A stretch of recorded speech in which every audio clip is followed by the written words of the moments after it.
Olá pessoal, tudo bem?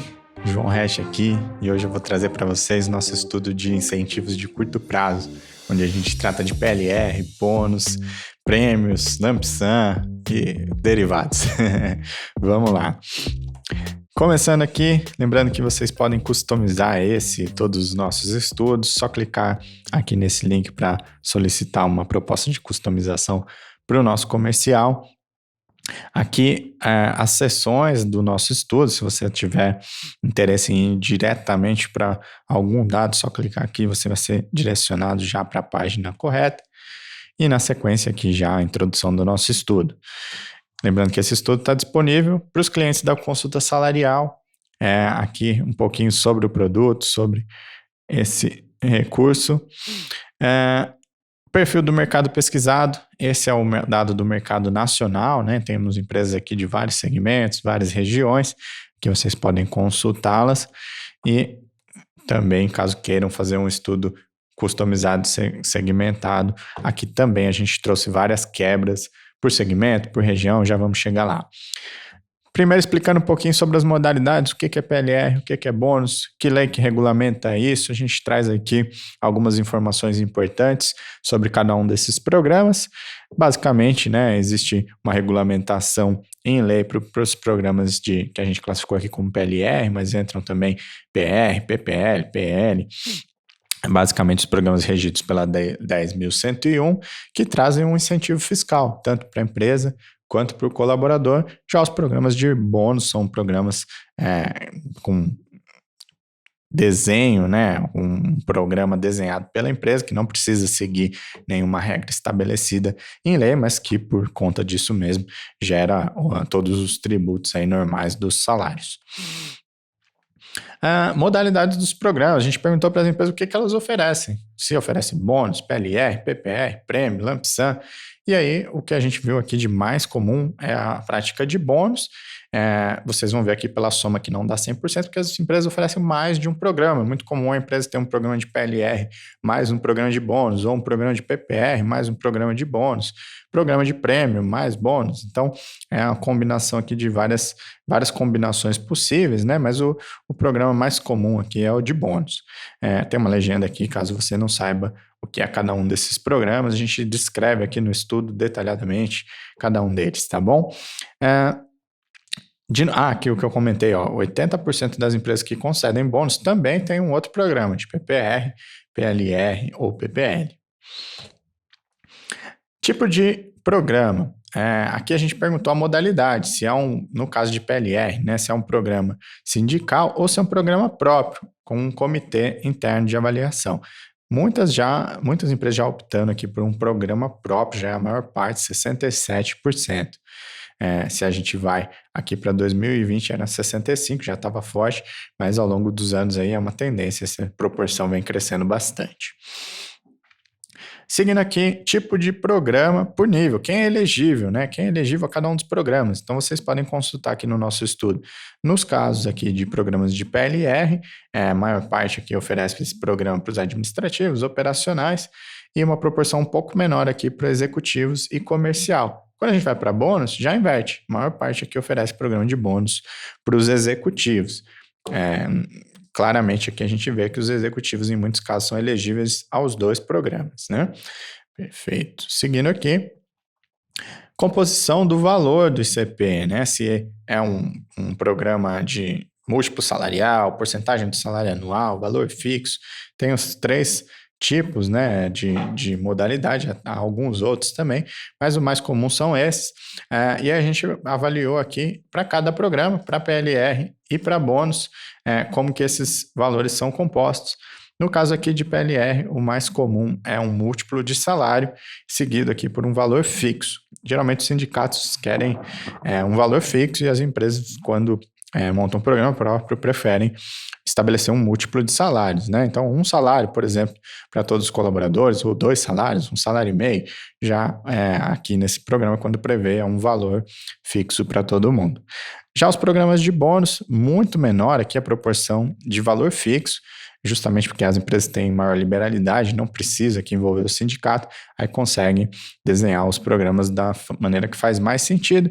Geralmente, quando são programas internacionais, aí entra aqui a porcentagem do salário anual, porque lá fora é muito comum falar de salário ano, e aí, ao invés de falar, por exemplo, um salário, geralmente o equivalente seria uma porcentagem, né, do salário ano. Então, 10% do salário anual, 13% do salário anual, é muito próximo aqui dessa prática, mas em um caso eu estou falando de salários mensais e no outro da porcentagem do salário ano. Quando em porcentagem do salário anual, é importante a gente estabelecer qual a base de cálculo, se são 13 salários, 12 salários, 13,33, e aqui bem equilibrado, mas o mais comum aqui são 13 salários na hora de calcular a porcentagem do salário anual. Seguindo aqui, composição dos valores de CP, quais elementos entram na composição? Então, a gente perguntou, por exemplo, se a comissão faz parte. Se eu pago, por exemplo, um salário e o colaborador é elegível à comissão, será que essa comissão entra nesse cálculo? Na maioria dos casos aqui não entra nada disso, nem os adicionais do cargo, que seria aí periculosidade, insalubridade, nem adicionais individuais, como triênio, quinquênio, e as comissões também não. Então, proporções pequenas aqui de empresas que consideram isso. No caso de PLR, que aumenta um pouquinho a proporção de casos em que entra a comissão, mas também não é a maioria.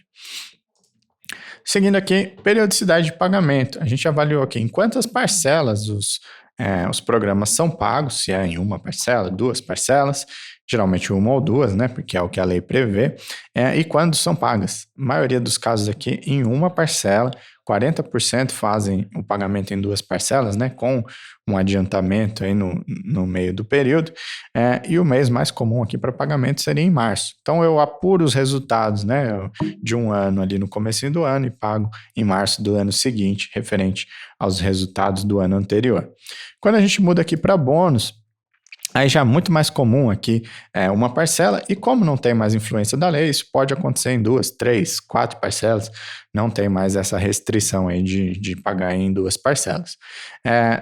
Período de apuração, novamente aqui o mais comum é pagar em março ou abril, né? Fecha o ano em dezembro, até fazer os cálculos aqui direitinho, paga em março ou abril do ano seguinte. O fechamento mesmo, né? Na sequência, nesse estudo, a gente avaliou também indicadores para todo tipo de programa aqui, tanto para PLR como para bônus.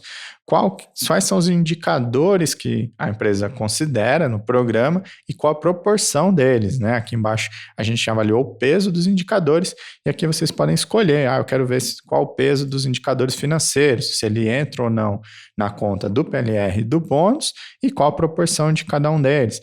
Metas coletivas, individuais, será que os programas de PLR têm meta individual? 62% tem. Já aqui, programas que não têm indicadores, a gente mediu isso também, então vocês podem fazer os filtros aqui e avaliar tanto se é um indicador que aparece nos programas de PLR ou de bônus e qual a proporção de peso de cada um deles. Seguindo aqui, próxima pergunta é sobre mudanças, né? O que mudou nos programas? Teve alguma mudança? A maioria dos programas não mudaram, 74% permanecem como no ano anterior. Entre os programas que mudaram, a gente avaliou o que mudou. E o mais comum aqui foi a alteração dos indicadores. Então, muda, né, os objetivos da empresa e precisa ajustar aí os indicadores do programa para que continue alinhado com a expectativa da empresa, a estratégia da empresa. No caso dos programas de bônus, menos ainda a proporção de empresas que revisaram alguma coisa nos programas de bônus, e entre as que revisaram, também a revisão de indicadores aqui foi o que mais aconteceu. Seguindo aqui com o nosso estudo, nessa página vocês conseguem consultar os valores pagos por segmento. Então tem todos os nossos segmentos aqui, vocês podem fazer o filtro, consultar aqui os valores pagos e target em cada um dos mercados, para cada nível. Então bem detalhado aqui com filtros para vocês consultarem os mercados de referência. A gente mediu também o atingimento. Aqui a linha amarela representa o target e a gente mediu qual foi o atingimento médio das empresas por segmento. Então, o mercado de bens de consumo atingiu aqui próximo de 70%, eu posso constar a agroindústria, chegou mais perto aqui das metas. Então, para cada mercado, eu consigo verificar aqui se chegou mais ou menos perto das metas estabelecidas, tá bom? Na sequência aqui, os valores, agora por região. A gente viu ali por segmento.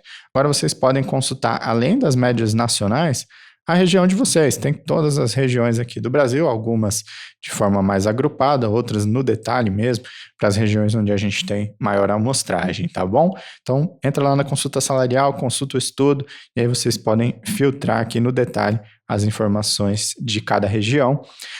A gente tem também o atingimento médio por região. Então, pode consultar aqui a região de vocês, quanto chegou em relação às metas estabelecidas. Histórico, outra coisa que a gente trouxe aqui no estudo foi um acompanhamento aí dos últimos 5 anos de pagamentos de PLR bônus para cada grupo. Então, tem aqui os mercados, vocês conseguem fazer todos os filtros e as consultas, tá bom? Aqui por região, também o histórico dos últimos 5 anos. Segmento, também o acompanhamento aqui ao longo dos últimos 5 anos. Aqui a gente trouxe mercados de forma mais agrupada aqui, né? A gente traz a média nacional e por região quais são os múltiplos aqui de salário em relação à média nacional. Então eu consigo ver aqui, por exemplo, a média mais alta que a gente encontrou aqui foi no Centro-Oeste. Para cada nível eu consigo ver essa informação aqui detalhada em relação à média nacional para ver mercados que pagam mais ou menos em relação à média. Novamente aqui a mesma análise, agora por segmento. Então, vocês vão ver que no nosso estudo, vocês conseguem ir para todas as análises, comparar os dados por segmento, por região, bem no detalhe aqui do atingimento. Alterações para o próximo ano. Aqui a gente perguntou se as empresas pretendem fazer alterações no programa para o ano que vem. 14% informaram que sim, e na maioria das que informaram, as alterações vão ser aqui nos indicadores. Também uma proporção grande aqui que vão ajustar o peso dos indicadores. Quando a gente muda para os programas de bônus, a maioria vai manter, 90% vai manter o programa como está, mas 9% pretendem revisar o programa. E, novamente, aqui a maior parte das alterações vai ser nos indicadores. Seguindo aqui, com prêmios agora, uma modalidade que após a mudança aqui na lei ficou com maior possibilidade, maior evidência, porque permite agora o pagamento de prêmios sem a incidência de impostos, né, nos mesmos impostos de salário, e a gente avaliou isso também, se as empresas estão oferecendo prêmios e para quais áreas, quem é elegível a esses prêmios, né? 19% das empresas concedem prêmios, uma proporção ainda pequena, né? Está pegando mais aos poucos, o pessoal ainda com medo de utilizar esses recursos, né? Por não ter ainda uma clareza jurídica dos riscos aqui. Na maioria dos casos, esses programas, quem é elegível, esses programas de prêmios é a equipe de vendas, a equipe comercial aqui, mas também para equipes que superam alguns indicadores pontuais. Então, por exemplo, eu crio uma campanha específica com um pagamento de um prêmio. É diferente de comissão, aqui pessoal, é diferente de comissão de vendas, tá? A gente tem um outro estudo sobre comissão de vendas, que é um incentivo de curto prazo para uma condição específica onde existe um resultado fora do esperado, né? Não é, a comissão é o esperado, né? Eu espero que o vendedor venda e receba comissões. Aqui é um prêmio, caso, por exemplo, o vendedor que teve o melhor resultado em uma campanha ou que teve um resultado acima da meta, por aí vai, eu posso pagar um prêmio específico, pontual, que não pode estar combinado, previsto, né? É outra coisa. Na sequência, a gente falou de lump sum. Aqui ainda é um recurso muito pouco utilizado no Brasil, só 6% das empresas que responderam aqui informaram ter um programa de lump sum, utilizar esse recurso.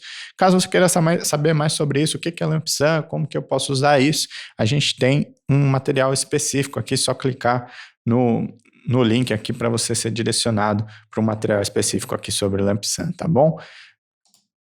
E, na sequência aqui, a expectativa das empresas para os resultados desse ano. A gente perguntou já como que a empresa está percebendo o ano, se ela espera atingir resultados acima do ano anterior, semelhantes ao ano anterior, ficou bem equilibrado aqui entre as empresas que esperam ter um resultado melhor do que o de 2020 e resultados semelhantes aos de 2020. São poucas empresas aqui que informaram ter uma expectativa de ter um resultado abaixo do ano passado.